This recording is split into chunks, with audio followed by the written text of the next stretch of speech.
going to do the show intro? No, I don't want to do the show intro. Fine. We'll just roll. We'll just roll. I'll splice and dice, and it starts now. It starts now. Hey, this is South Geek News. We're back. Happy holidays, motherfuckers. Happy New Year. We do apologize because we were going to have one on January 1, and you said, no, I'm tired. I'm beat. Yeah. And Tyler and I actually talked about just, doing it with me and him. Because I wouldn't be offended. Well, he also was going to join us if you were going to do it, even if you wanted to do it remotely. And then whenever you were like, no, I'm beat. And I was like, you know what? I really don't want to do one either. It's the first of the year. Yeah. Let's just go chill the fuck out. And that's what I did. So anyway, we are back. We will do our best to try to adhere to our every 2 week, maybe. So you stayed busy after Christmas, huh? Yeah. I didn't do 4 times my monthly revenue, but I did 3.5. 3.5? Just in revenue. Yeah. I mean, that's great as long as the expenses weren't 3. It was worth the money.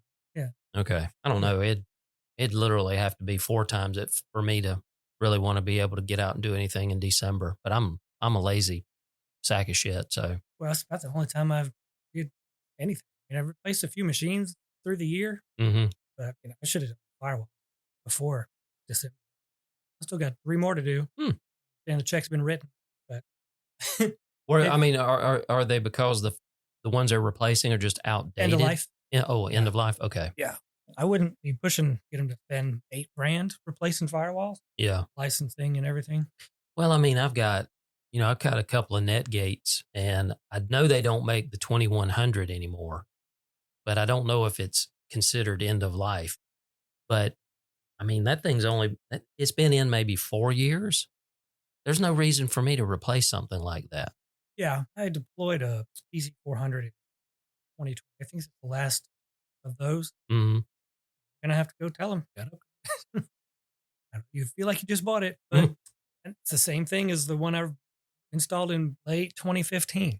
Now, see that one, but it's the same model and it's reaching end of support. That I can see. If you're talking about something you installed almost a decade ago, yeah, that's different. Still supported, still updates for it. Yeah, but I think it's this spring, Gen 6 going up support.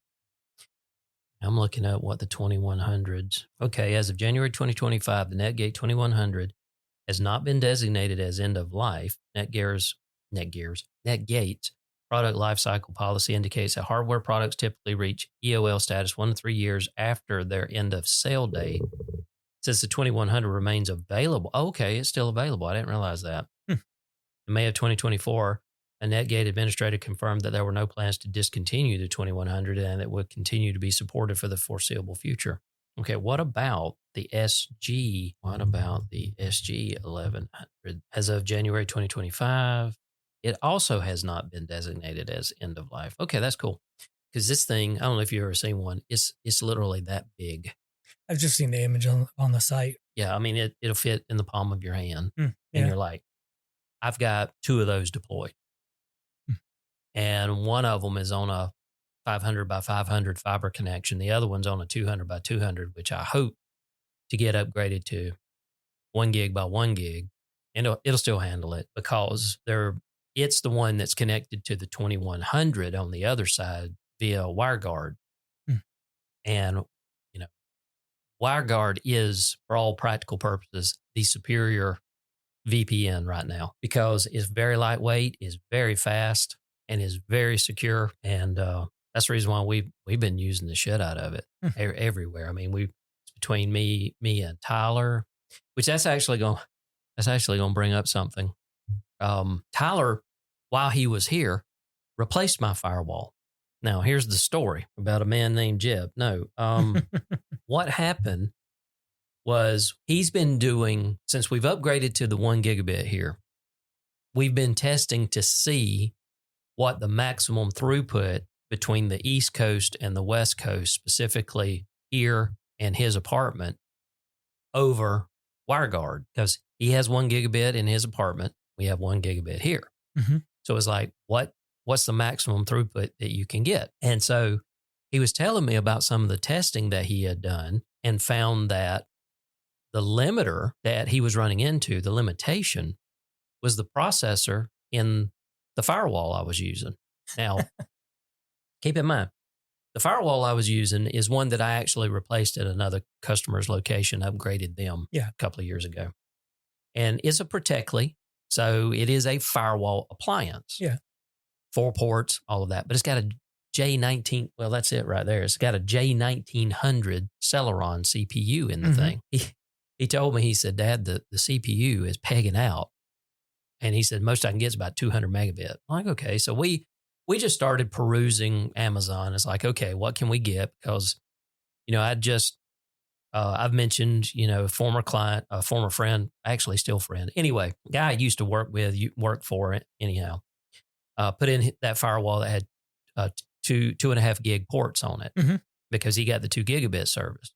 So we started looking at those. It's like, okay, are we at a point now where it makes sense to maybe upgrade to that? So I was looking at the Protectly. It's like, well, those things are, they approach $400. We started looking at the various processors and all, and somehow or another, he found this thing. Now, don't laugh. The brand is HKUXZR. So you know immediately. Seems legit. Yeah. You know immediately that it's a Chinese, probably a reference board. The BIOS is completely 100% unlocked. Features that aren't even supported on the board, but they're there, that kind of thing. So we looked at it and was like, wait a minute. This thing has 4 Intel 2.5 gigabit Ethernet ports on it. It's fanless. It has an N5100 processor in it, which is a Celeron, but kicks the dog shit out of a J1900.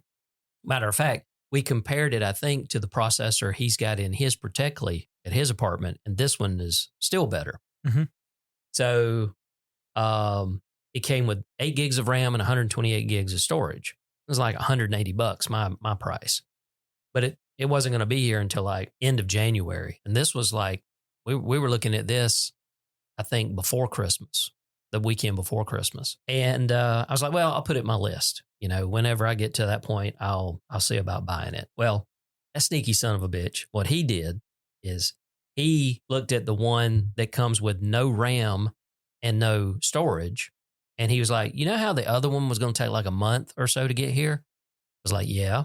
He said this one was readily available. So he bought it, he bought the memory, and I think he told me he put 120 gig NVMe in it. And he went ahead and loaded it up with PFSense and everything. And I saw the package come in from Amazon, but I didn't know what it was. So one evening we were sitting there, I think watching YouTube or something, and he had come down and he said, hang on a second. He goes back upstairs. He comes back down. He goes, here, I open it up. It's this firewall. Nice. And I was like, all right. And so he explains to me what he did. And, he put the stuff in. And so the next day, we copy the config. And of course, the ports are named differently. Right. So I go through and I do a find and replace and get all of that. I've got it over here, got it copied up. Went in there, turned off the old one, plugged in the new one. Some bitch just came up and worked. And got the WireGuard tunnels because I had to reinstall the WireGuard package. But as soon as I did, the configs were there. All the tunnels I had just came right up and started working. And then he started doing speed test transfers again between his apartment and mine, my house here. And I believe he told me he ran into an anomaly that had nothing to do with the firewalls. But when he would hit about 450 megabit of transfer, firewall was just sitting there going, you're sending something through here? And, but somewhere there's a router that once you got about 450 megabit, some router between here and there would just die. It would just, the traffic would just stop. Oh, wow. And he said he could stop it because he was doing tests with iPerf, and he could dial it in. He said he could come back down to 400 and it would start right back up. And I believe, I'm trying to remember, I think that was transferring from his location to here. But if we did it the reverse, it didn't die. We run, I have a VPS down at High Velocity in Tallahassee, Tampa. And I said, have you tried testing on it to you and it to me? And he's like, he did that. And he's like, no problems. Either way, no problems. But So you reckon the route's closer to here than there? Whatever it is, it's weird. It's like one direction, it's fine. The next direction, it just dies at about 450. And then he says, when I stop it and I start it back at a lower bandwidth, then it just keeps kicking ass. But I was like, oh, okay. So I don't know how much all the other stuff cost, but the firewall is like $150. Yeah. And then whatever, he said the memory was nothing. And then the NVMe was like $20 or something. Mm-hmm. So he might have put about $180 in it, $200 at most. And this is probably the most kick-ass firewall I've ever seen in my life. That may be the one that I have. I think mine's, I don't know, I've seen so many. Mm-hmm. It could be the J series, but it's 4 ports. Don't think they're 2.5 gig. Yeah, well, the J1900s are no longer and probably haven't been good CPUs for firewalls. So if you have a J1900 in a firewall, it's probably time to replace the firewall. But these N5100s, we're finding really good success with the inline of these processors. Because like, I think that PC that's behind that monitor right there is like an N5101 or a 5100. That little Mealy unit is an N5101, I believe, or 5100. And I mean, yeah, that thing on the wall, that's a computer. Yeah. So, and it's running a Plex server. And because of the integrated graphics, I was like, I need to test something with this. So I got 2 Plex servers. One's running in a VM or it's running in a container under Proxmox, but it can't utilize the graphics cards for doing any kind of transcoding. So I got that and I was like, let me just see what this thing will do. That thing will transcode 4K content on the graphics card with no problem. And I say graphics card, it's integrated Intel UHD graphics or whatever. So, and it was like $160, I think that thing was. And that was with the Windows license, right? Yeah. Yeah. With the shitty Windows 11 license. Yes. If I'd have been smart, I would have actually activated it and then reloaded it with Windows 10, but I didn't think about it. Because Tyler's got something similar to that or one just like that. And it came with Windows 11. And he said he was a little underwhelmed about its performance and all. And he's like, okay, well, let me just test something. So he did the downgrade rights. Basically, once you activate these Windows 11 machines, you can wipe them, install 10 activates. So he put 10 on there and he says, my God, it was like the difference between night and day. Windows 10 runs so much better on hardware than Windows 11 does. And I was like, I know. Windows 11, when you compare 10 and 11, 11 is a piece of crap. But it's the piece of crap. What's the saying? It's not the piece of crap that we want, but it's the piece of crap that we need. Love the one you're with. Mm-hmm. Always go home with the one that took you to the dance. But yeah, that's been about the only thing that's really happened. I got a new firewall. I got my hair did. What else with you? Let's see. My son decided to save up money. He's trying to save up. He has tried to save up all year. Not for a new video card. He wanted a new CPU. He's like, how much do you think a new CPU is? I was like, I don't know. You can buy one for $20 or you can spend $900 on one. I'm sure. We actually have a story about that kind of stuff. So he found one. And when we built his machine, I mean, I bought him the parts. Yeah. So it was my money. He bought that new video card that he has last year. You remember what it is? I looked at it. I knew he was going to ask me that. So I looked at it because we've got it apart right now. And you forgot. No, it's an RTX 4060 Ti with 8 gigs of RAM. That's not bad. That's actually a pretty good card. I was like, I was thinking, because everybody's talking right now about the difference between the 4060 and the 5070 or the 4070 and the 5060. The 59, I think the 5070 and the 5090s just came out, or the 5090. So. But somebody's saying that the 5090 is equivalent to the 4760. Yeah, and then somebody put up a chart showing it clearly not as powerful as the 4760. I don't know. I don't keep up with this shit. That's the reason why I watch Linus Tech Tips. But so I looked and damn, it's a decent card. I wonder what it would cost. I wonder what I could sell this for right now. Did you look it up? No.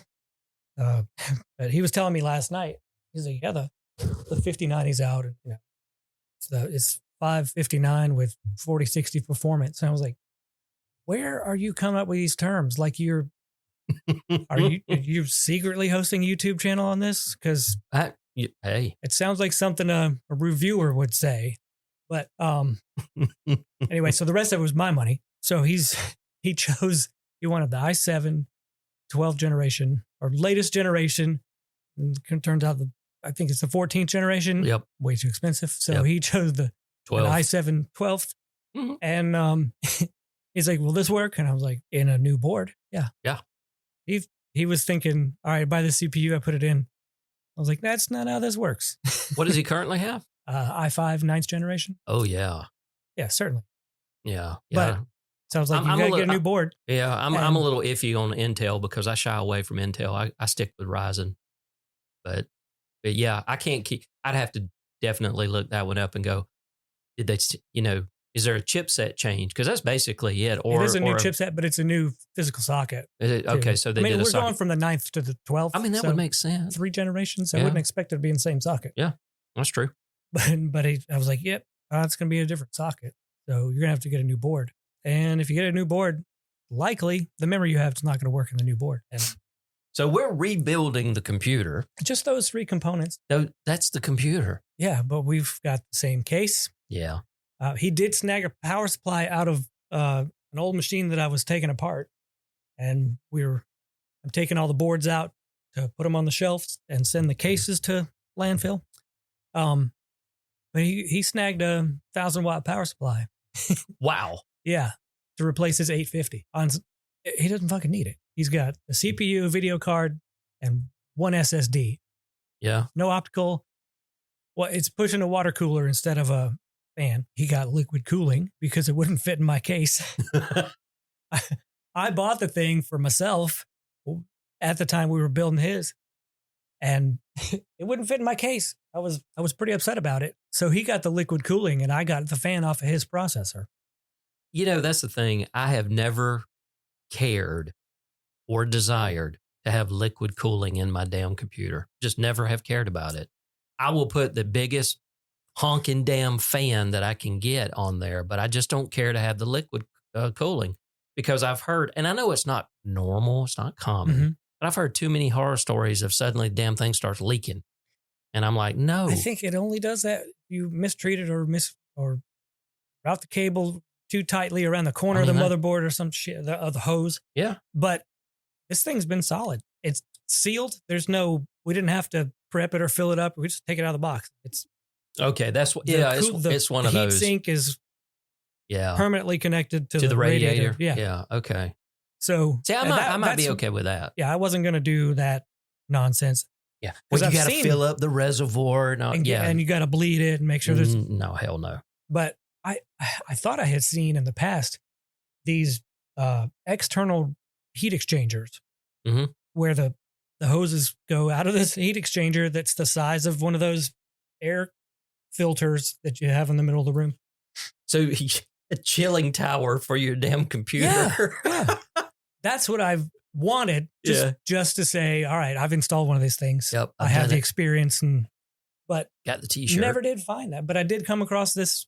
It's a Cooler Master brand, liquid cooling, and it's only the CPU. Because I was thinking, all right, we got to route it, to the CPU, and then we got to get modules for the RAM sticks. And I think I know which one you're talking about. But it's my motivation for doing that particular thing was noise. I mean, that's fair. 2 quiet fans running. That's it. Yeah. You know what I do to mitigate noise in computers? I buy Apple because you're rich. Says the guy that made what? 3.5 times. No, I'm just in debt. We exchanged that much money. We didn't all keep that much money. I hear you. I'm just in debt. I use credit cards very efficiently. Let's put it that way. Yeah, I just put a new recliner on credit card. Oh, God. Oh, no. It's a $350 model from Amazon. Oh, okay. But it's fully powered. Well, it even tilts up so I can get my old ass out of it. Well, I've actually looked at some stuff like that. I mean, most of the furniture that we've been buying over the last our bed frames and our mattresses both come from Amazon. The sofa that's in our bedroom, because our bedroom is essentially like an ensuite for us. I mean, we live in it. Our TV's in there and all of that. Because what used to be the living room is now the museum, because that's where all of her sewing machines, 100-year-old sewing machines and stuff. But the sofa I bought Amazon. I mean, you can tell the damn thing is not, $3,000 sofa. But it'll hold your ass up off the floor. It'll hold my ass up. And if I have to replace it in another 3 or 4 years, I've got my money's worth out of it. Because I sit in a particular section. Yeah. I rest my arm in a particular place. And it shows now? And I think we've had that thing maybe 3 years at most. Well, you're not buying quality. Oh, hell no. But when you want to buy, quote, quality, you've got to spend 8 to 12 times what it costs to produce. I don't care if it's made in the United States. If that couch is $12,000, yeah, no. I mean, that's unless it has some kind of historical value or Jay Leno signed it or some shit, it's not worth $12,000 to me. That's like whenever we got our double wide in 95. Of course, we were moving out an old block house that had space heaters and I mean, it was what I grew up in. So we bought this almost 2,000 square foot double wide, and I decided, okay, I needed to do something nice for my wife. So I went and I bought a dining room set. The table, nice round table that had the leaf in it that could extend it out, and 2 captain's chairs and then 4 other chairs. So I spent $750 on that in 1995. Can you imagine how much that damn thing would cost today? I mean, I can look it up, but you can't find that kind. And it was a quality build, Yeah. I was looking at a Lazy Boy recliner. Mm-hmm. The one I wanted was, it was one of their sales, 50% off. Mm-hmm. Every store wide, half off. The price with 50% off was $1,200. And I thought, so that's just one chair? I mean, regular price. And they'll probably never advertise the regular price that's there. I mean, that's just a psych game. Yeah. But half of the bullshit price is still twice what I want to pay. Mm-hmm. Mm-hmm. Mm-hmm. It reminds me, there's this meme that I shared in our family channel the other day on Signal. And if I can find it, I'll send it to you. But it's like, it's a picture, it's a drone picture of the dude and it's looking at a Steam game and it's like $29.99. Mm-hmm. It's like, Then it's the same dude, but he's looking at the Steam game and it's changed to where it was $49.99 with it struck out on sale for $29.99. Yeah. And it's like this one neuron fired in his brain, like, yes, I must get that. There's a lot of memes around Black Friday. Like that. Yeah, that's true. By the way, I did look it up. The 9th generation was Coffee Lake, and it used the LGA 1151 socket. The 12th is the Alder Lake, and it uses like 1700? The LGA 1700. Yeah. So we got the board installed, and then turns out that board, it's an Asus, one of the primes, requires 12 pins for CPU power. And the modular cable we have has, the 2 plugs, which was 8 pins. Mm-hmm. We don't have the second CPU power cable. Oh, no. So that power supply doesn't support it. It does, but we took it out of a machine that didn't require it. And I'm assuming that machine came out of... And you said it was modular? Yeah. Okay, yeah. That machine came out of Tallahassee. So it may actually be in a box on a shelf in Tallahassee. But because I don't have any immediate plans, and he's waiting on this, we just ordered a new set. Yeah, you got to be careful when it comes to, and I know you know this, but when it comes to modular, you got to buy the actual modular cables that go for that one because they pin them out differently, apparently. We took the CPU power cable from the other one, and I looked at it, and I was like, those are not the same. Yeah. You want to ruin your day. So then I asked ChatGPT. It's like, they're not all the same. Yeah. But this one fits the P Series EVGA. I was like, oh. And then I linked to Amazon and there we go. Yeah. And I paid $70 for that set. of cables, a whole set of cables. Yeah, just for that one. But we're keeping all the rest of them. I don't. Every modular power supply that I've ever gotten, I think I still have all the cables in, because you usually have this bag that you can put them all in, right? And with a tie string. I think I've got like 2 or 3 of them in the drawer over there. I may have some upstairs. Yeah, but when I took them out of a client's place, well, it could still be an EVGA P series. That's true. I used Cooler Master. So the Cooler Master, they're not pinned. Even if it did look exactly the same, I was going to take a multimeter and test the pin out and make sure it's all the same. Because, like I said, that'd ruin your day. That would ruin his day. Ruin his day. Plug it in. What? What is that smell? What popped? But it's interesting to find that my kid last year picked out a card, bought it, and turns out it's one of the more popular cards. Yeah, which I think I just closed it, but that with plenty of RAM. Right now, that 8 gig 4060 Ti you can get for $404 on Amazon. I know I can find the receipt. Yeah. Now they make a 16 gig model that's only like $30 more. Huh. I saw the 50 series with 12 gigs of RAM. They're $1,000. Yeah, I mean it's crazy, man. I mean it's trying to get this thing. Come on, open up the last. Okay, never mind. I closed the tab and I wanted it, but anyway. Yeah. Is he not into computers like we are? Nope. Okay. So that would be on my goal for him, just to live a full cooperative life. He will not leave my house without knowing at least 50% of TCP/IP.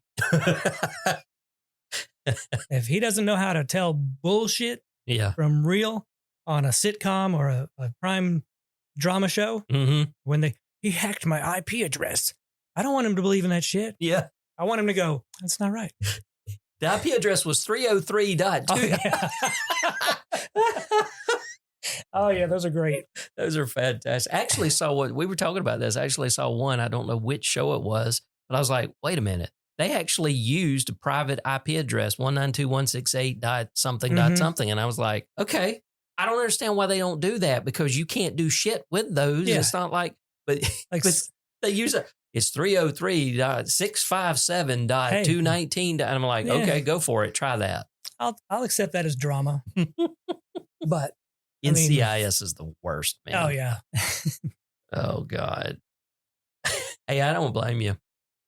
I'm fortunate enough that 2 of my kids are tech savvy, and my other is tech savvy light, but she's nowhere near and basically is like, I just want stuff to work, and I don't care how it works other than I can fix little things. I can turn it off. I can turn it back on. But, when graphics drivers go nuts and shit like that, she talks to Tyler. She doesn't even bother me.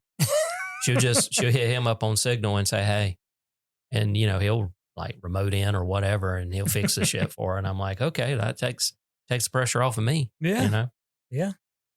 So, all right. Well, how about we do a show? I mean, we're already doing a show. Well, I know. I figured we'd try to make the pre-show a little bit more interesting. I like it. I like it lots. Yeah, all the new TV shows I've started because I have an Apple TV and I do use the Apple TV service, and it's set up. I don't know if you've done this or not, or you've probably seen it, but you can go in and connect like, hey, a Paramount, and I don't even think you have to connect the accounts. It just knows. It's like, hey, when you go to launch this, do you want us to track? And I'm like, yeah. So it tracks the shows that I watch. Yeah. So before you got here, my watch was going off going, hey, there's a new episode of this. Hey, there's a new episode of this. Hey, there's a new episode of this. Hey, season 3 of this is starting tonight. I'm like, Jesus Christ. Okay, calm the fuck down. I will get there. Still have other stuff I need to catch up on. But, oh yeah. Yeah, the next few weeks is going to be catch up for me because I have just canceled Netflix. I'll have Netflix till the 15th of this month. I just shut off Fubo TV like days after paying the bill, so I got till the 1st to watch any of that. And I have shut off Apple One. Really? I kept iCloud storage. Yeah. I mean, I just have upgraded that. Yeah. Because I discovered that unlike, I didn't look at the Mac. I don't even know if it's possible with that anymore. I used to be able to back up my Mac to a Time Machine compatible volume on the QNAP or a Time Machine device itself. You can't Do on they Synology. still make those? The Time Machine module? Yeah. I don't think so. Anyway, I figured I can just create a Time Machine thing on the QNAP and tell my iPhone to back up there and fuck iCloud. But that's not an option. I mean, I paid $2.99 a month for iCloud. We were paying for 200 gigs. But it's not enough room because we upgraded the phones. We got 128 gig phones now, or 256. I don't know. Huge storage. Well, and then the other two iPhones, the kid. Well, so you're a family of iPhones. I'm a family of one when it comes to iPhones. So I'm the only one backing up to the cloud. Yeah, and that would make sense. But we needed more than the 200 gigs. So I went with, I think it's 2 terabytes for $10 a month. That sounds right. Yeah. That sounds right. Which when I saw that, I was like, damn, that's cheap. And the kids got Apple gift cards. So they didn't want them. So we bought them from them, added to the account, and that's going to cover 10 months of that's cool. The iCloud storage. That's cool. It's funny that you say that you're canceling Fubo because we actually have an article to talk about in dealing with Fubo and Disney. Because, Disney was trying to launch their Venue service. No. You don't remember that? Okay. It basically was going to be a direct competitor of Fubo. We'll get into it. Well, wouldn't that be also in direct competition with DirecTV Now and YouTube TV? Or is it something different that Fubo is unique about? It's the sports stuff. Venue was specific, as far as I can remember, Venue was specifically sports. Okay. So that's the reason why. We're going to start off with Blu-ray players. Do you have a Blu-ray player? I do. An actual independent, not one in a computer, but independent. Okay. Yeah. I don't have one. Have never owned one. Well, the movies that I buy in physical copies, there's no DVDs anymore. You can pretty much only Blu-ray. There are no Blu-rays anymore. Really? Yeah. Best Buy quit selling them. I don't buy anything from Best Buy. I know, but it's just like it was a precursor to, hey, all this physical media is going away. Yeah. So there's an article over at Tom's Hardware. LG has ceased production of its Blu-ray players, including the UBK80 and UBK90 models, which that means nothing to me, signaling the end of an era for physical media enthusiasts. With limited inventory remaining, consumers are urged to act quickly to secure the last units. LG follows Samsung and Sony in exiting the Blu-ray market, leaving Panasonic as one of the few manufacturers still supporting the format. LG's latest Blu-ray players were last updated in 2018, reflecting the industry's declining interest in physical media amid the rise of digital streaming. The shift aligns with broader consumer trends favoring digital media for its convenience, as seen with Best Buy's exit of Blu-ray and DVD sales. However, this trend raises concerns about digital ownership, where purchased content can be revoked, as highlighted by cases like Sony's temporary removal of Discovery content and Ubisoft's delisting The Crew from Steam. Physical media, by contrast, ensures true ownership and offline accessibility, offering a safeguard against limitations of digital platforms. While LG's exit is unlikely to impact the general public significantly, it does mark a significant loss for physical media advocates. So here's how I fix that problem of making sure that if there's a movie or something that I've purchased and suddenly the digital rights or the licenses, are revoked through, let's say, Amazon or Disney or whatever. And it's like, yeah, we realize that you spent $20 on this movie, but that was 2 years ago and you can no longer watch it. Yeah. Donovan goes to Sweden and gets a copy of it. Sweden being, well, we all know what Sweden means. Yeah, I don't know. That's just costs a lot of money to get to Sweden. Yeah, I know. Just fly to Sweden. But I get a copy that is going to be stored locally that is viewable via my Plex server. That's how I solve that problem.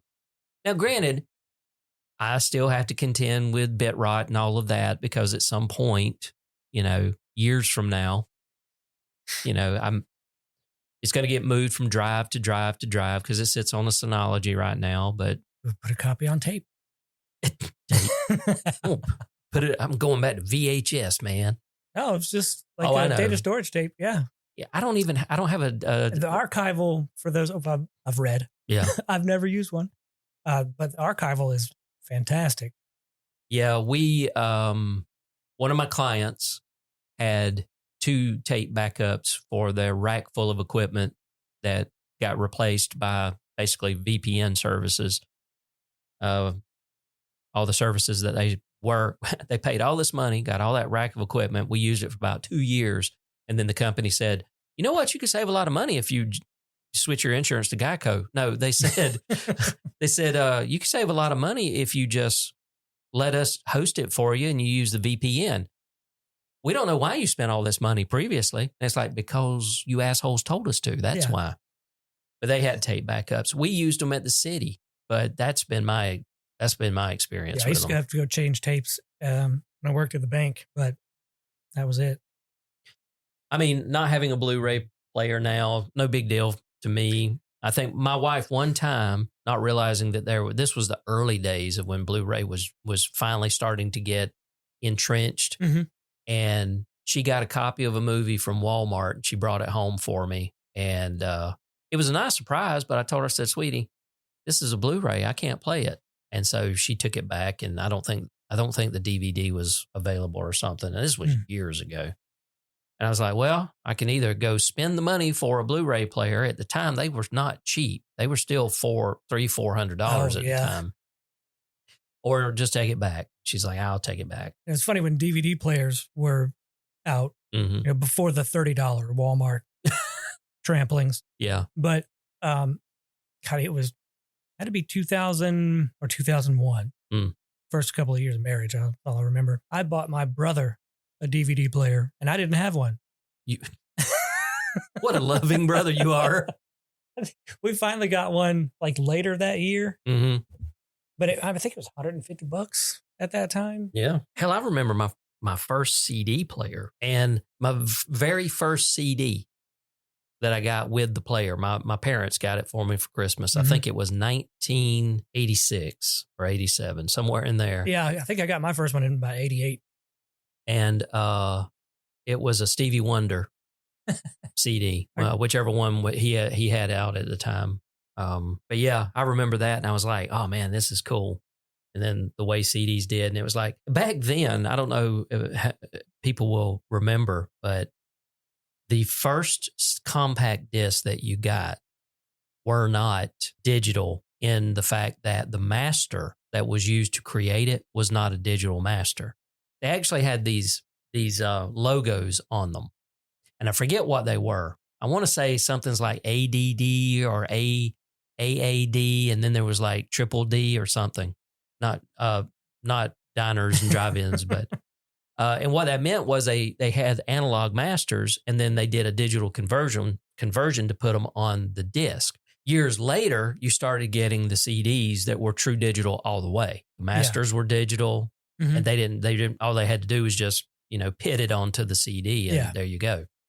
And I thought that was always cool, because it was like, I basically have an analog recording on a digital format here. Yeah. And then over here, 4 or 5 years later, it's like, I got true digital right here.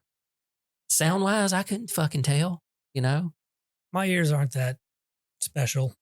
Mine certainly aren't now. I can't hear. The hearing in my left ear is diminished by about 20%. And I know this because I had them tested before I left CPI in 2015. We had to do, I think it was every 2 years. Anyway, and I'd already noticed that I was having trouble hearing out of my left ear. So yeah, that's the joke with my wife. I was like, I didn't hear you. She goes, well, I was on your left side. I was like, yeah, you asshole.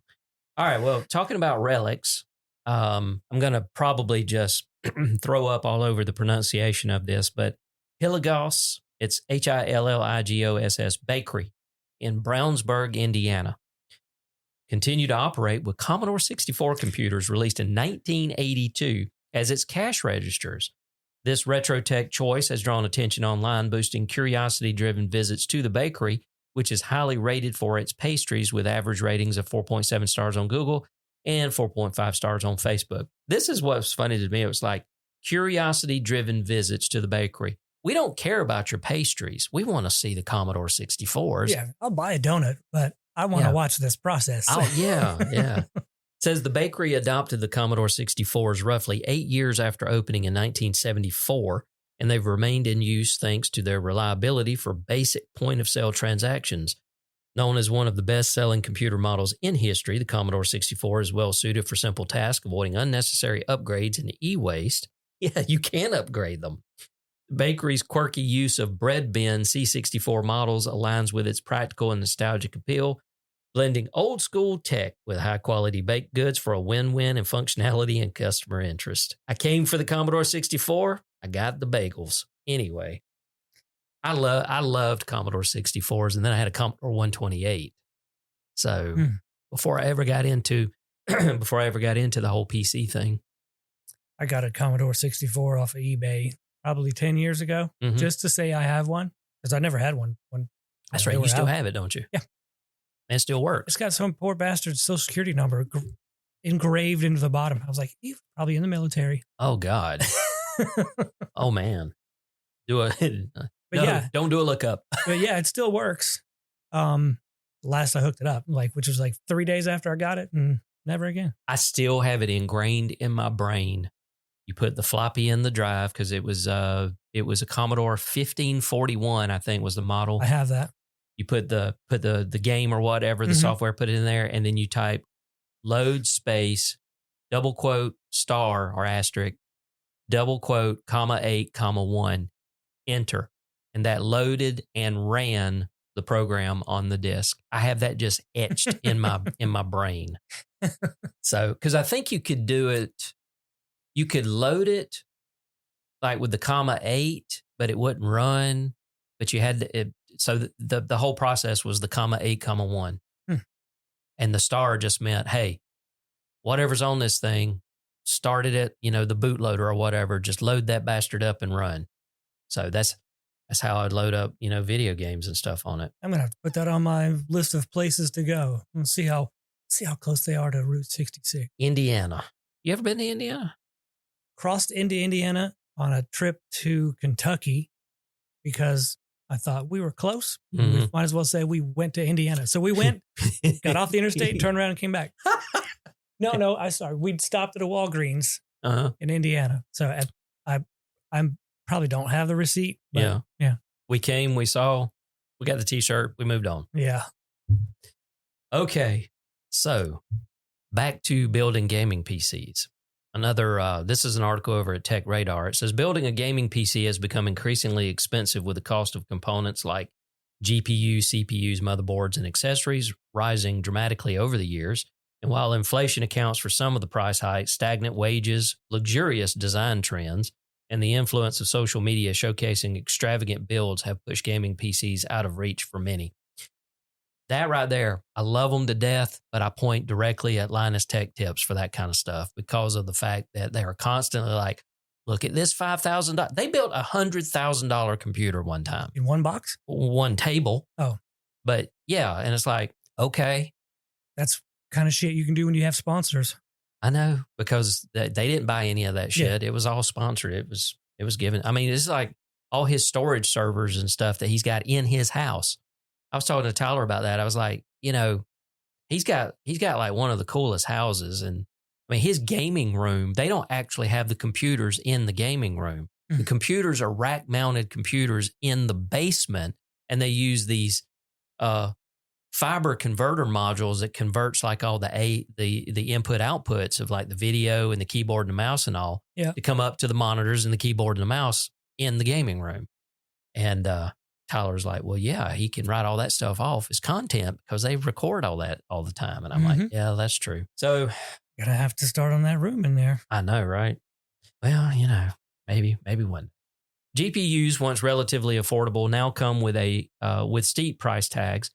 AKA, that's the reason why I stick with Ryzen, because their price per performance is better than Intel. And not every time they come out with a new chip, do they shit can the damn socket. Yeah. I mean, they've done that. They have, like, the one I've got here is the 5000 series. When they went to the 7000 series, they did change the socket. Mm-hmm. Okay. But you can still buy one of the most popular CPUs on the planet. And we looked it up. You still can't. They stay out of stock. I forget the model number, but it's one of these Ryzen 5000 series CPUs for gaming. It's one of the something 3Ds or whatever. But yeah, Intel's Arc B580 GPU offers a glimmer of hope by providing strong 1440p gaming performance at a lower price, challenging NVIDIA and AMD's dominance in the entry-level market. And that is true. Linus did I know I bring him up a lot, but he and Marquez are the ones that I watch the most when it comes to this kind of stuff. Mm-hmm. When the Arc 580 came out, they benchmarked it and was pleasantly surprised for a $250 graphics card, how well it performed as compared to the other entry-level cards from NVIDIA and AMD. And this is really the first one Intel's ever kind of struck gold on. They had its predecessor, the A something, didn't do as well. So apparently they went back to the drawing board and figured out some shit, and then also the drivers are better too. But it goes on to say, however, with broader changes in the industry or without broader changes in the industry or economic conditions, the growing exclusivity of PC gaming is likely to continue, exacerbated by potential trade tariffs and the stagnant income growth. So, yeah. It used to be that the latest card was $500. Yeah. That's it. If you want the best, you're going to spend $500. Now it's nuts. I won't go over $300. If I can't get what I need for $300 or less in a graphics card, then apparently I don't need to be doing what it is that I wanted to do. Yeah. You know, I bought mine solely for the four monitor support. Yeah. That's it. I didn't care what chip it was. Yeah. When I built this one and I built my wife's back there, I went for, I did have an AMD card. I knew I had to buy her something for that one. So I just bought the same one. I think it's a 6500 XT. It was like right at $280 each. And it plays everything I throw at it. And I mean, granted, I only play WoW like once in a blue moon.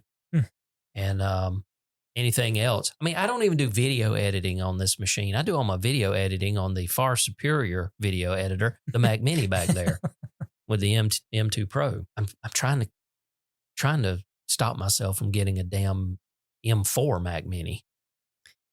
And I'm like, because part of me is like, I want that. The other part is like, what are you going to do with it? You don't need it.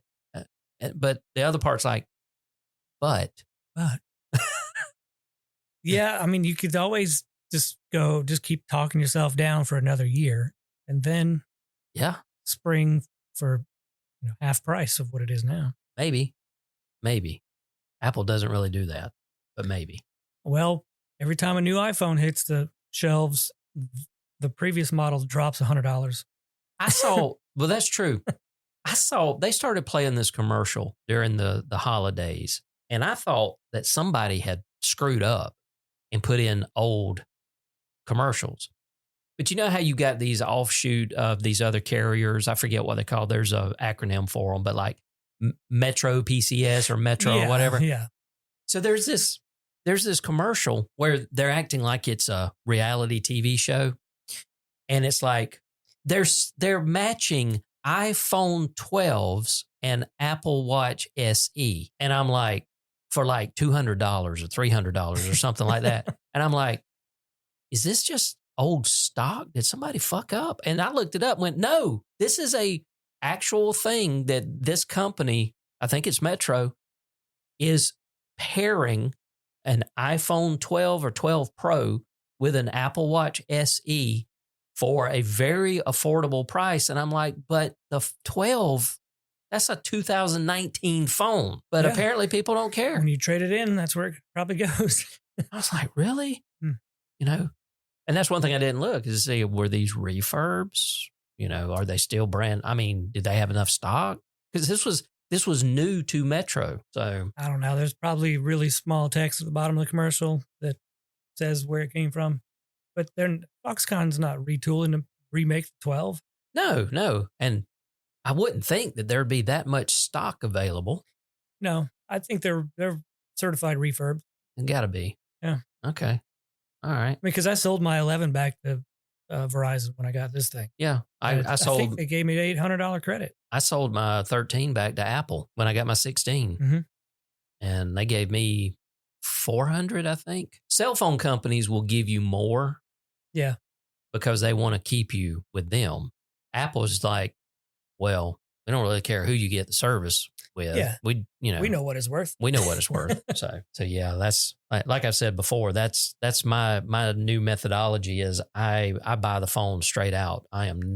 If I can afford not to do it, I never will be on a equipment payout over 24 months with a cell phone carrier. I just don't, because I don't want to go back to Verizon. That's I want to stick with Visible. You're still with Verizon? I am. But I'm only paying $25 a month for the same fucking service that I had with Verizon that I was paying $90 per phone. I get it. So, get it. I'm not paying $90 a phone, but.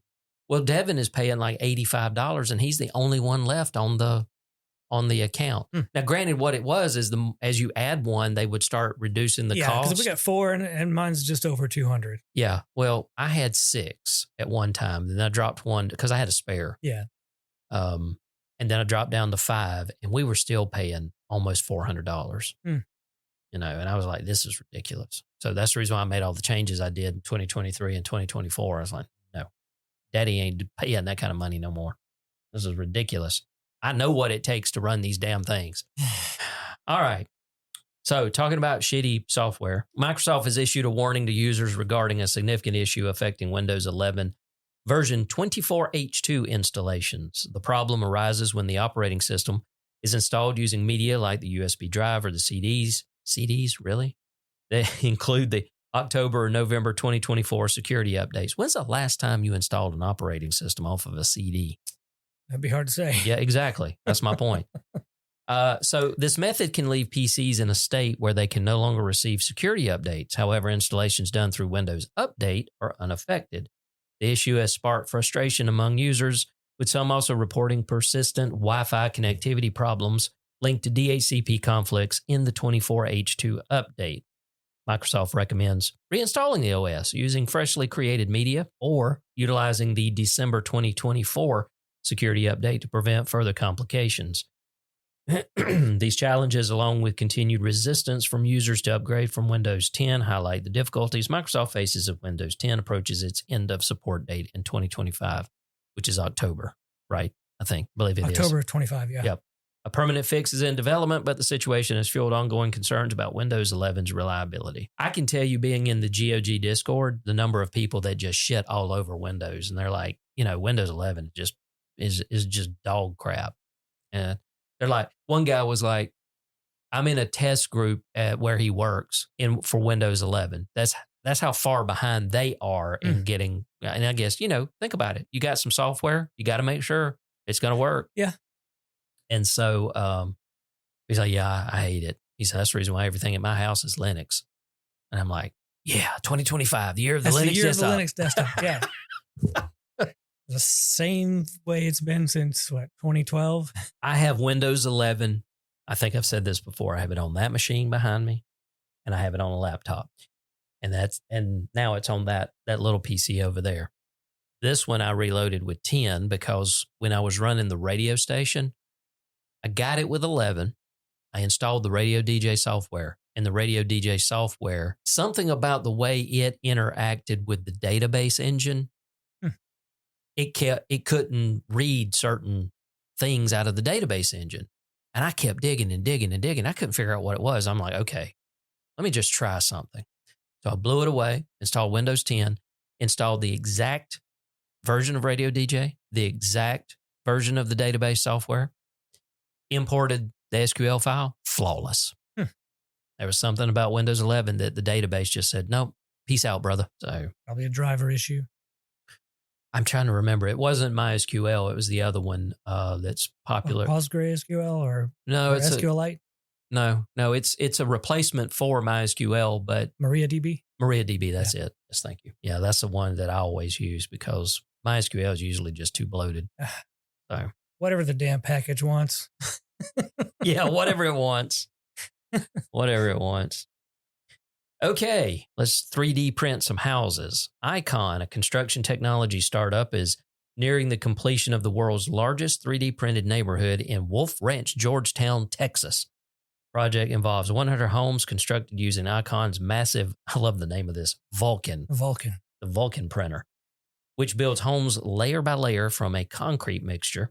This method is faster, more cost-effective, requires fewer workers, and reduces material waste compared to traditional construction. Now, this is what got me. I was like, hey, these are going to be more economical, right? The homes, which range in price from $450,000 to $600,000, that's not affordable to me. That's not Section 8. No.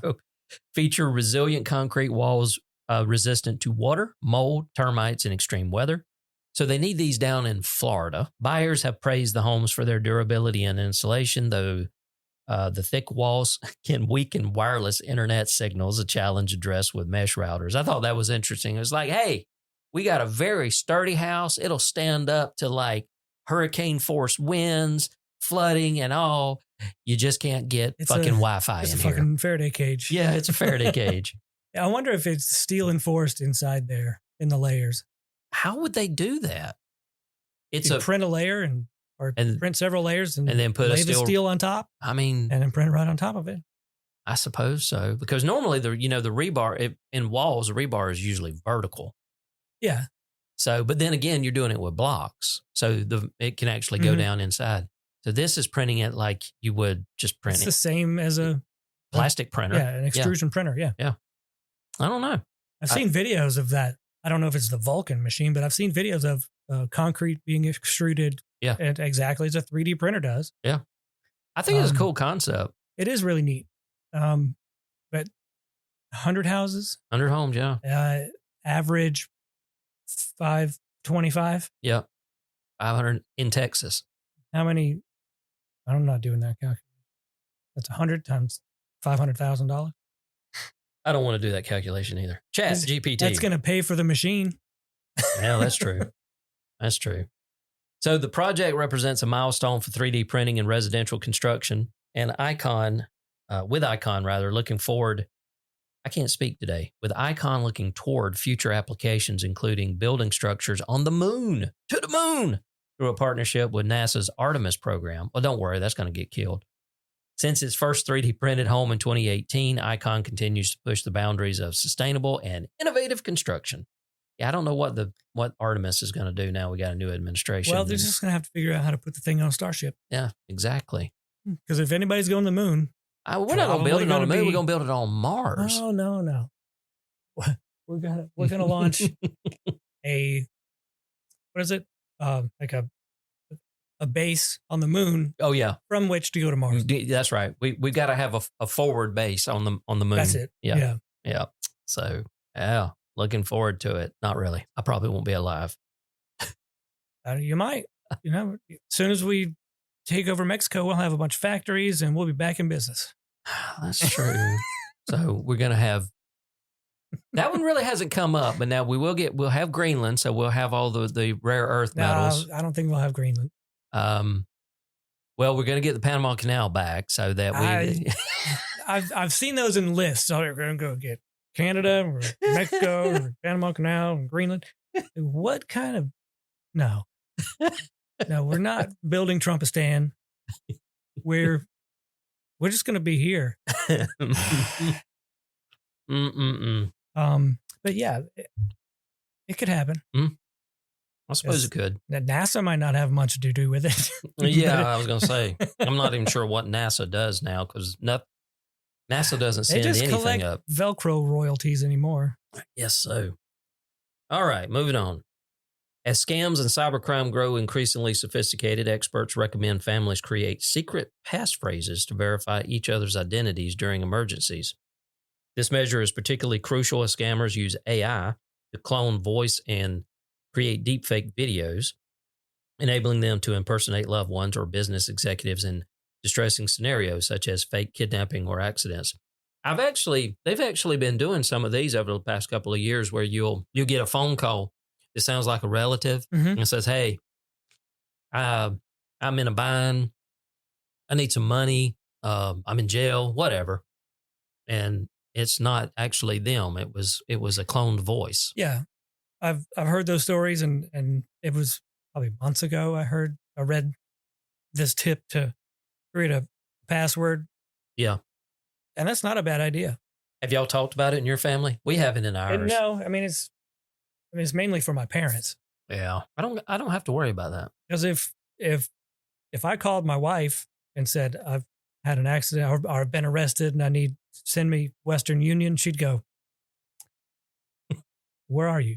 Yeah, where are you? I'm just going to come get you. Yeah. I'm not saying, that's bullshit. So, but it's more for our parents. I thought you were going to tell me your wife would go, well, probably do you some good. I'll be there tomorrow. No, she might go, the service processor will find you tomorrow. That's why I need to know where you are. Mm-hmm. Exactly. Exactly. I don't know. I haven't talked to anybody here about that either, but it's not a bad idea. No, just fold it up, Post-it note on the fridge. Yeah. So you don't forget it. But yep. If they get a weird call and it's my voice. Yep. My passphrase is come squatch. Whatever. Well, now it's out there. It's you got to there. pick a new one. I got to pick a new one. All right. CES is going on right now, by the way. Yep. NVIDIA has announced Digits, a $3,000 personal AI supercomputer designed for home or office use. Ben has put in a pre-order for one of these, I'm pretty sure. No, I have a plan. Oh, you have a plan? Yep. What is this, Battlestar Galactica? Set to launch in May 2025, this compact desktop device is powered by the GB10 Grace Blackwell superchip, featuring 128 gigs of unified memory and up to 4 terabytes of NVMe storage. Digits is capable of running large language models with up to 200 billion parameters, enabling researchers and hobbyists to experiment with advanced AI technologies without relying on cloud services. When I saw this, I immediately thought of you. I was like, this is something that Ben will seek, I'm sure. Additionally, NVIDIA plans to release software tools for building AI agents, aiming to integrate AI into business operations and enhance efficiency. I mean, that's got Ben Rayberg all over it right there. This initiative reflects NVIDIA's commitment to making AI more accessible and underscores its significant role in the AI industry. So what is your plan? I'll find a sponsor. Okay. We need a sponsor. We need a sponsor. Yeah, that's how people get cool shit, You know how long it'll probably take us with this? Maybe I'll have to sponsor the show. That feels like a self-defeating prospect. I mean, it's a self-fulfilling prophecy. Okay. No, you can easily, you just said Linus spent $100,000 on a desktop. Yeah. People pay $3,000 for a PC lately. I mean, the gamers. True. It's not difficult to squeeze $3,000 in a tower. So, but $3,000 price tag is not bad. No, it's not. I'm making fun of it, but it's not. I mean, for what it's got a singular purpose, which is interesting to me. So, it's singular purpose. That purpose being running AI, training, but all local, possibly agents. But those agents, that automation can be for many purposes. Yeah. And that's what I'm excited about. When I first got the Echo devices in the house, I wish that I'd be able to carry a conversation instead of trigger it every time. Yeah. I was talking to my wife last night and I said, I'd like to get rid of those things because they're just hands-free light switches anymore. Mm-hmm. And they tell me what the temperature is outside. Mm-hmm. That's about it. All we use them for. We don't order anything off Amazon. I don't have it. We have it tied to smart things. Mm-hmm. And we've got, I think that's it. Had it tied to Apple Music, but not anymore. I think the most I ever used mine for was tell jokes. I asked, early days, we'd do that. But lately, I don't care. Yeah. It's just a light switch anymore.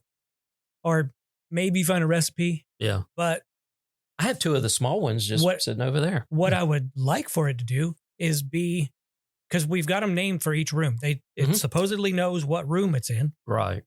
So if you hear my voice, and you probably can tell I'm in the kitchen if the kitchen one hears me. So why can't it just use that as context and maybe, hey, call upstairs and tell my daughter dinner's ready or something. Yeah. Or I don't know. It was, if I say it's dark in here. You wanted to turn the lights on? I want to turn the lights on in that room I'm standing in. It should be that aware. On the other hand, I don't want Amazon knowing where I am in my house. It's dark in here. So, I'm sorry, Ben. I cannot do that. So with this Digits device, was it Project Digits? That keeps the AI, all the processing local and all the data local. That's what I'm looking for. I've seen another, it's not in this article. I've seen a picture of it somewhere else earlier today. It looks like it's about that big. It's about the footprint of Apple's Mac Mini. Mac Mini, yeah. Yeah, so it looks cool. But at that price, you're going to wait forever to get one. You think they're going to run out? Yeah, I'm sure if they're taking pre-orders, they're full. I don't know. Are they? I don't know. I haven't looked. Yeah. Because I don't really have. Yeah, I understand. $3K burning a hole in my pocket. Just lying around for one, huh? But if it's $3K for that, up to 4 terabytes? I haven't looked at the specs. Does it come with any storage? Do I have to add to that $3K to get storage? Yeah, later this year, starting at $3,000. Yeah. So you can probably find them on Amazon later for $6,000 or $7,000. Brand new. Brand new. Yeah. Exactly. We shall see. That's interesting. Well, continuing with AI, Amazon Web Services, also known as AWS, has announced plans to invest at least $11 billion to expand its cloud computing and artificial intelligence infrastructure in little old Georgia. Not down here. No, it'd be up in North Georgia. This investment aims to meet the growing demand for advanced cloud services and computing power driven by AI advancements. The expansion is expected to create at least 550 high-skilled jobs, including roles such as data center engineers, network specialists, engineering operations managers, and security specialists. Additionally, it will support thousands of local construction jobs and positions in the data center supply chain. Since 2010, Amazon has invested $18.5 billion in Georgia, which I had no idea, contributing $20.1 billion to the state's gross domestic product and supporting 34,000 full-time and part-time jobs, as well as 44,700 indirect jobs. This latest investment underscores Georgia's positions as a hub for cutting-edge digital innovation. AWS's data centers in Georgia are designed to efficiently run GPUs for traditional workloads or AI and machine learning models, supporting the future of AI from these facilities. The company has also made significant investments in renewable energy within the state, with 8 solar farms that, once fully operational, will generate enough carbon-free energy to power an estimated 123,000 U.S. homes each year, which I found that section there kind of funny, and here's why. Knowing that the turncoat that Jeff Bezos has become, I'm surprised. Now, granted, he's not running Amazon anymore. I get that, but knowing, I'm trying to be nice, I really am, but every one of these assholes has capitulated and bent the knee to the tangerine toddler. So, and I know the last thing that the tangerine toddler wants is solar farms, windmills, anything other than oil. Drill, baby, drill, oil and gas. So for Amazon to actually continue to say, hey, we're going to build these solar farms so that we can power all of this AI stuff. Number one, I'm behind that 100% because, we know that every time we do a query, a couple of birds die. Yeah, a rabbit falls over. Yeah. Yeah, that kind of stuff. So I think this is the right move, but it would not surprise me if some of this got rolled back. It's like, well, how about we just use the third nuclear reactor that got fired up at Plant Vogtle, which, Georgia Power is now having to charge extra to cover the cost. But so if they're having to charge extra, that means they're not at capacity. They went over budget by like $20 billion or something. So that's the reason why they raised the rates. Sounds like a government project. Yeah, exactly. Yeah, I was talking to somebody and I was like, it's funny to me that you have a power company that says, okay, we need cleaner, more efficient power supplies, a supply of power. That's nuclear. Yep. So we're going to build this. That should give us cheaper energy, cut your cost. It goes over budget. Oh, by the way, now we got to raise your rates by roughly, I forget what it was. It was like $10 for every 1,000 or 2,000. Don't quote me on this. And I'm like, how ridiculous is that? It's like, we want to build this thing so that we can provide cheaper and cleaner energy. And then they mismanage. They have to have mismanaged the funds for this thing. Yep. And then come back and say, well, we fucked up and we're going to have to pay. And what is the average person going to do? No, I'm not paying. Well, there goes your power. Yeah. You can't not pay. You know why? I mean, it doesn't have to make any operational or moral sense, but do you know why? Tell me. Southern Company is a public company. Oh, yeah, that's true. That is true. That is true. Fortunately, I'm on call quit, but even the co-ops get affected by this kind of stuff because a lot of times they'll get some of their power from Georgia Power or some of the other big utility companies. I don't know why there aren't more incentives to put solar on rooftop. You know, when Jimmy Carter was president, he had solar panels put on the White House. Yeah, I read that. You know, Reagan took them off. I think I read that too. So that's all I have to say about that. It's just silly. There's no explanation. There's no excuse. None whatsoever. Okay, finally, the Fubo story. Disney is set to merge its Hulu plus live TV service with competitor Fubo in a significant deal that will create a major player in the streaming multi-channel video provider, which is known as a VMVPD space, second only to YouTube TV in scale.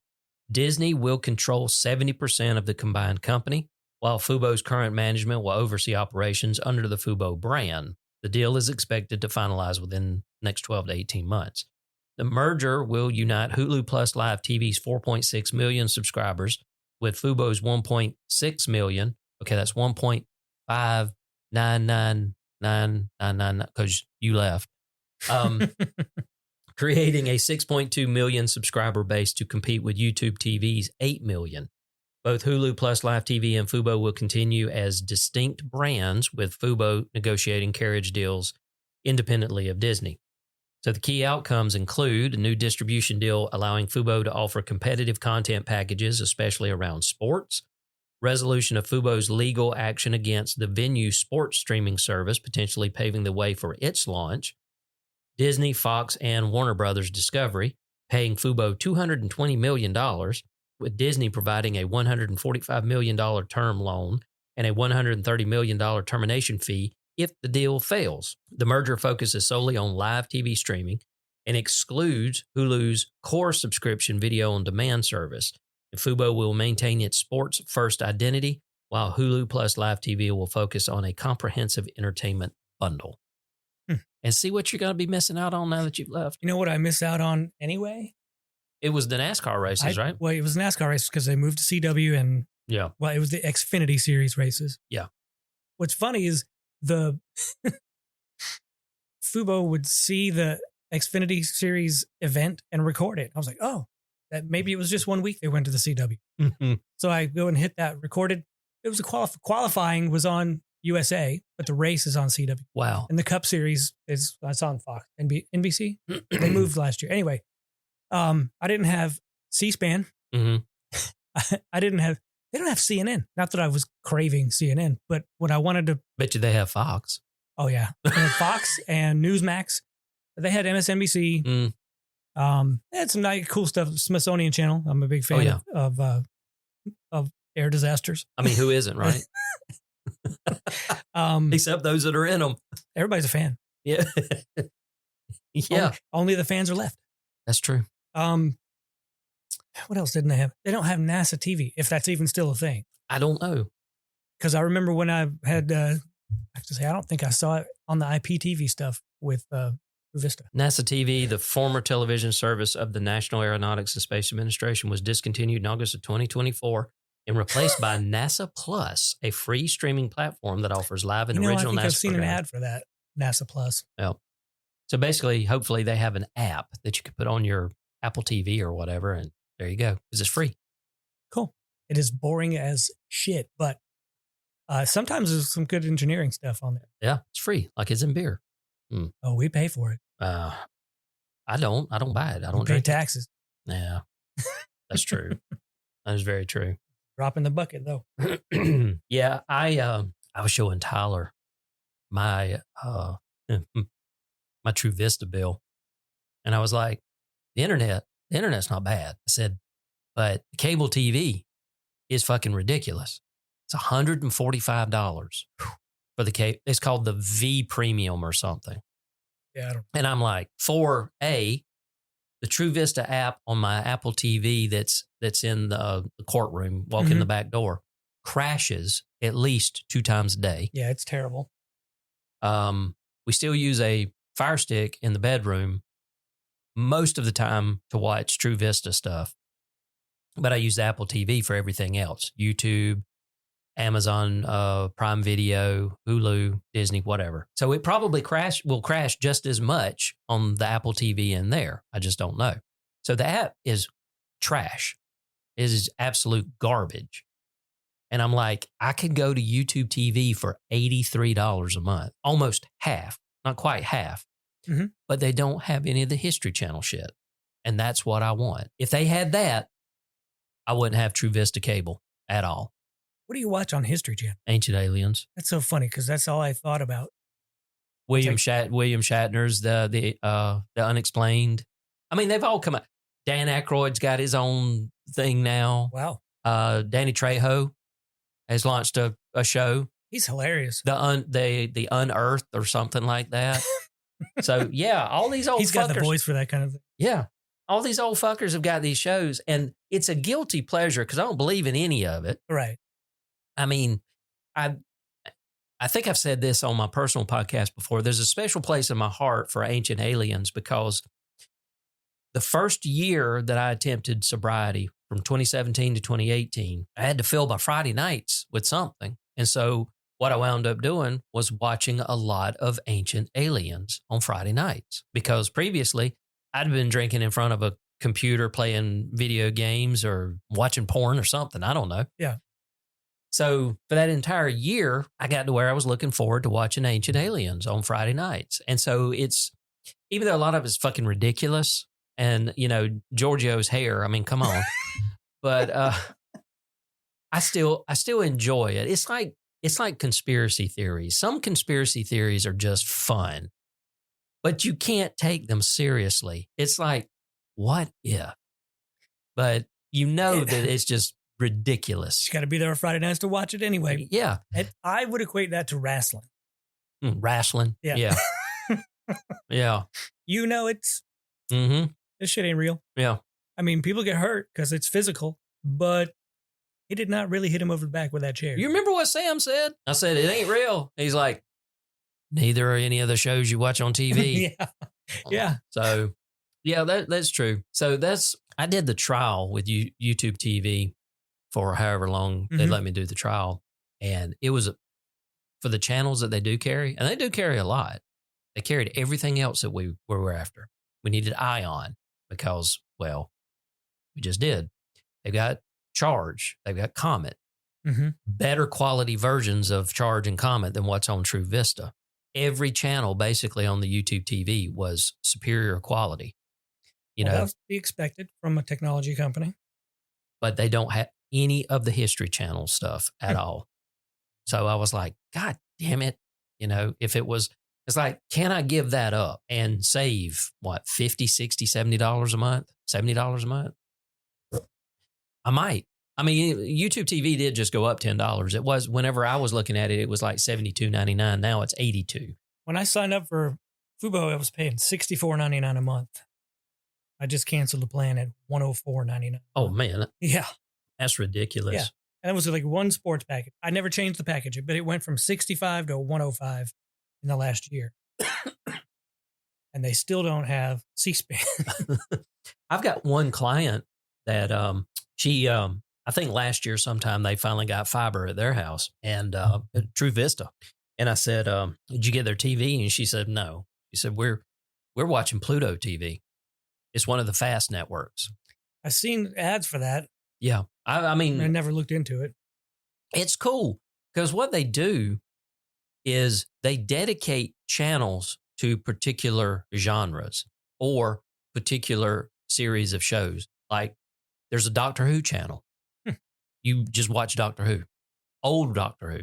There's a Stargate channel where they play SG-1, Atlantis, and I just forgot the third one that only lasted one season. But then they've got all kinds of, they've got the Mystery Channel, they've got the Comedy Channel, and all this other kind of stuff. They'll pull off like some of the YouTubers that like, I don't care about them anymore, but the Young Turks, because, you know, they've gone to the dark side now, but they're on there, you know, and stuff like that. And it's all funded. It's what's old is new again. Yeah. It's all funded by advertising, just like you were pulling the shit out of the air.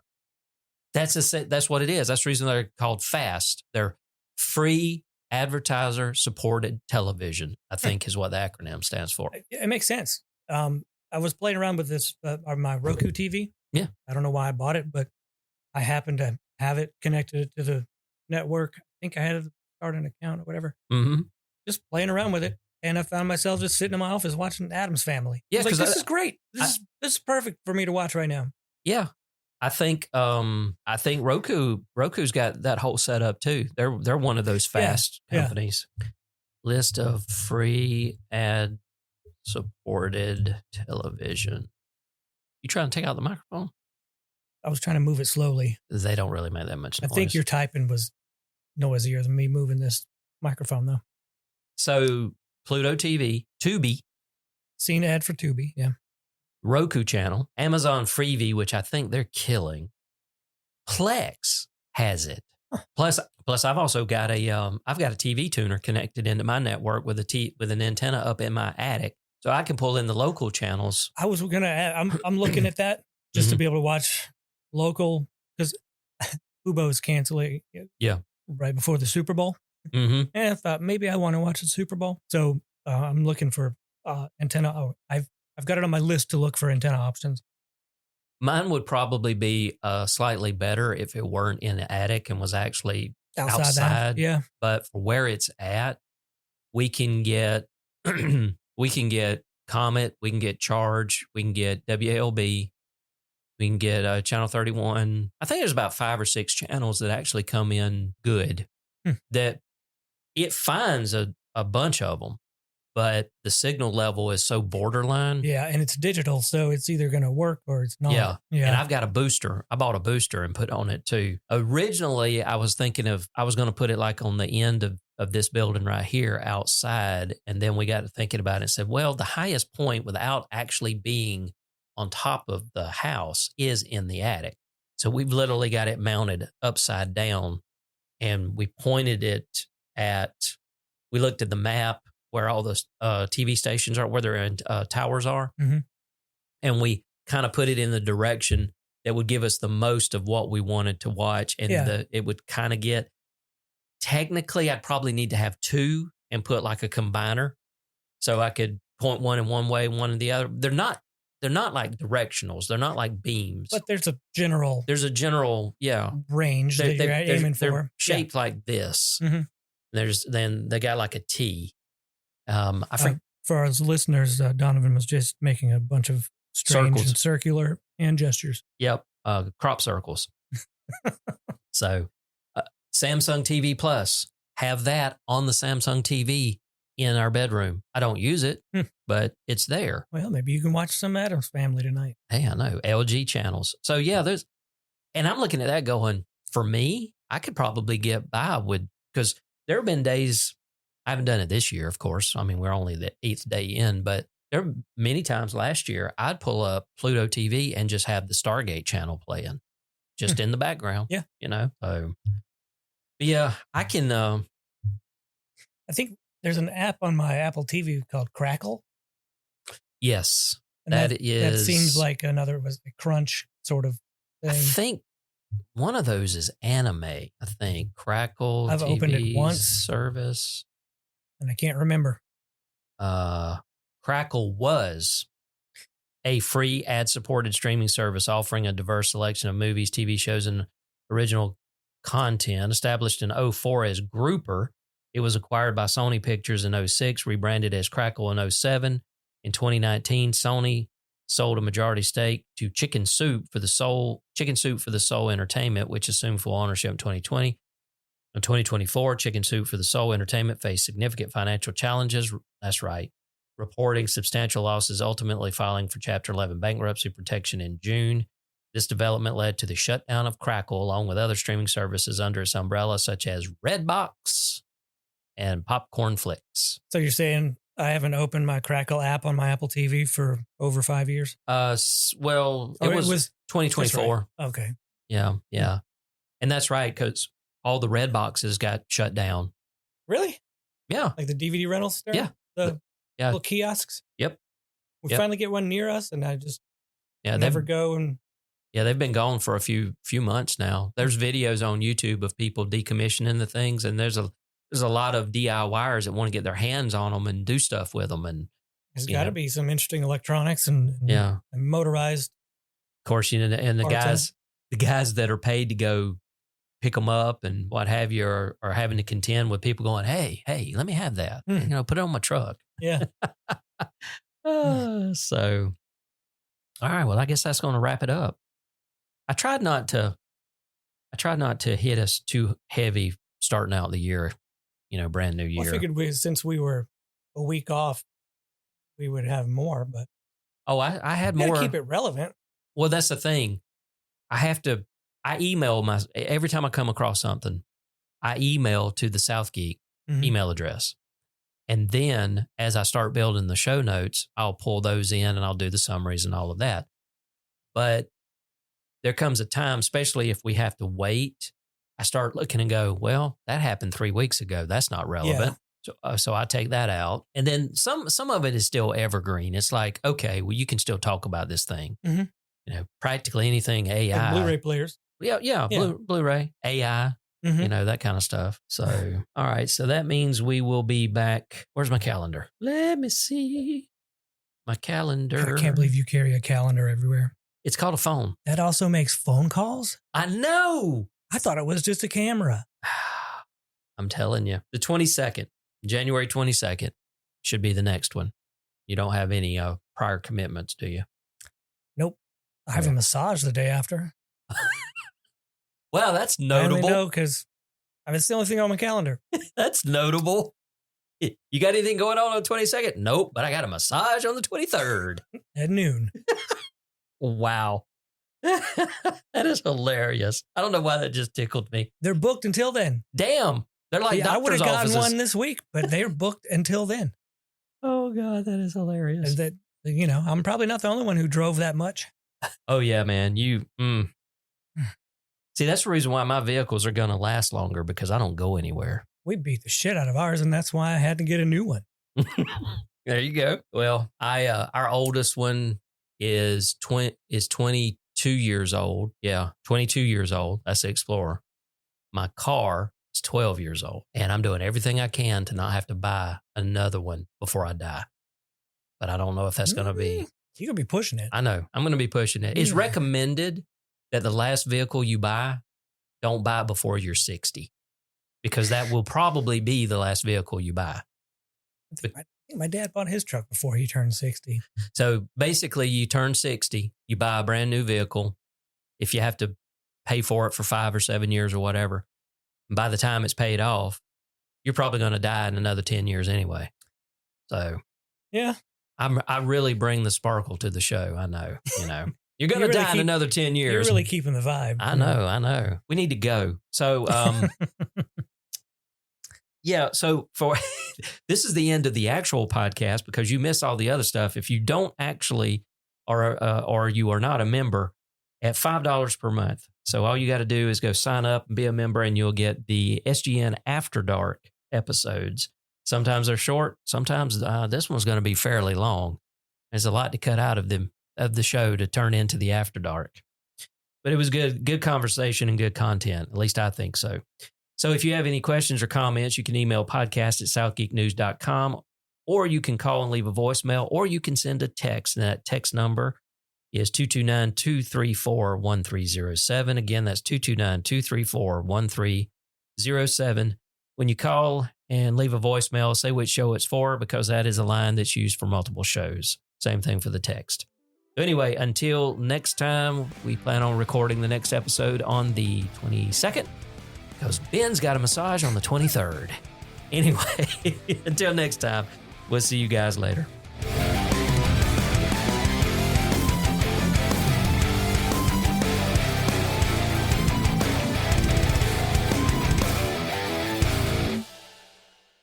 This has been a production of Tifton Media Works. Check out all our podcasts by visiting tiftonmediaworks.com.